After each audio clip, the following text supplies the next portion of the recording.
Welcome to another Catechism lesson with Pastor Hoffman. I'm Pastor Hoffman. Yay! Today's topic is the third commandment. The third commandment reads, "You shall remember the Sabbath day by keeping it holy." What does this mean?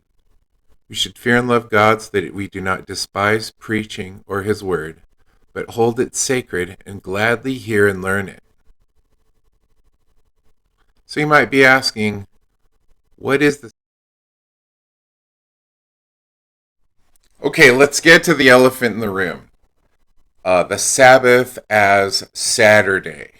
I say this because there is an actual entire denomination that says if you don't, worship on Saturday, then you aren't honoring the Sabbath. Well, this is clearly just misinformation, misunderstanding, and certainly misunderstanding God and His giving.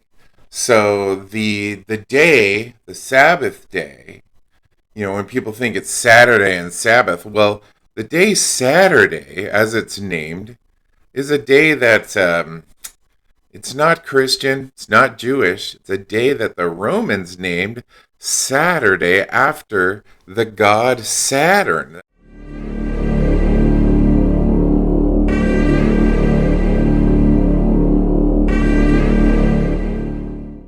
They worshipped that Saturn had his day.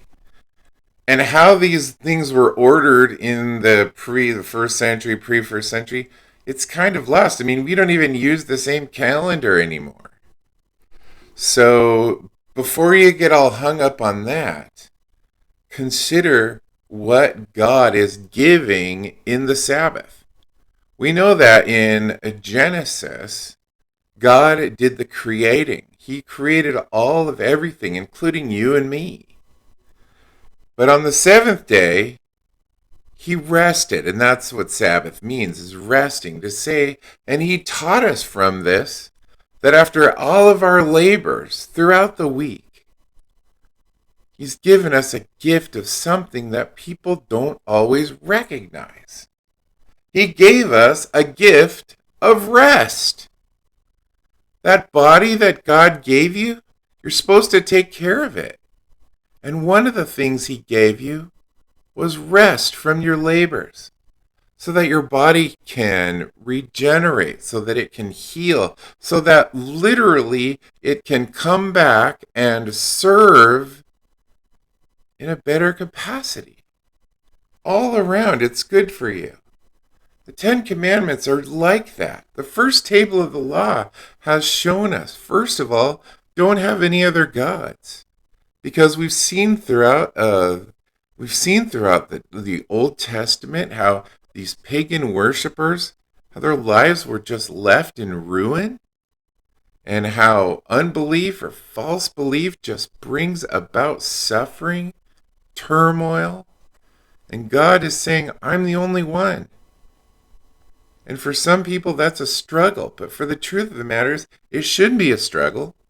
It should be a blessing to say, hey, just so you know, those other gods are false.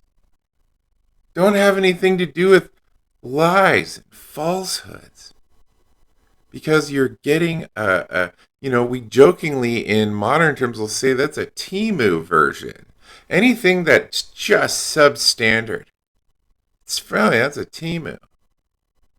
So when we look at rest, and even Christ, as he was being sort of attacked by the Pharisees, of course, because the Pharisees, their whole thing was showing their righteousness to adhering to God's law, supposedly, but it was actually only their more modern interpretations of God's law that they were holding people to.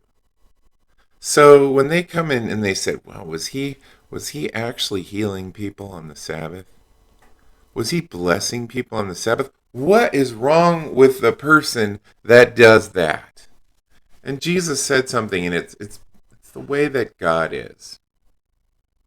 He got them biblically and painfully ironically. He said, well, if one of your cattle or your child fell in a well on the Sabbath, You'd rescue them, wouldn't you?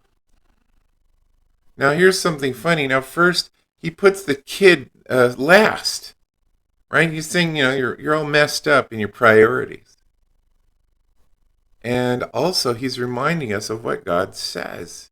That on the Sabbath day, it's not just a rest for people, it's a rest for your animals. It is a day of rest. Give everything a break. Let the motors cool down. Let the animals rest so that they can be ready. And also let yourself rest so that you can be ready. See, God gives us these things and we sometimes struggle with them because we don't like them because our old Adam always wants to come and do his own thing. But the truth of the matter is, he's doing something remarkable. He's telling you just to stop. Charge up. Renew. Regenerate. Spend some time. Not focused on labors, but focused on the blessings of God. Hopefully you're doing that. It's amazing. And so you can tell that even as the first century church, they were not worshiping on Saturn. They chose an interesting day to worship. They chose the day Sunday. Now, this is the worshiping of the sun, the Roman sun god. Now, when he's doing this, Jesus rises from the dead.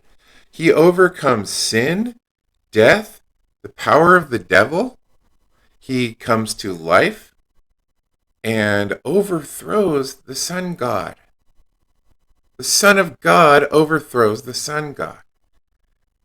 And that is something that's worth remembering. And so this is why the Christian church has worshipped on Sunday. You see, the more you study who God is, the more that you see how remarkable he is. How much he actually loves us. That for all the false people and the liars that say that God is just a bunch of rules and I don't like your religion and blah, blah, blah, they're just thinking the same way about God as the Pharisees. Everybody who literally just hates God but does the checklist anyway. No. When God gives, he does so for our good.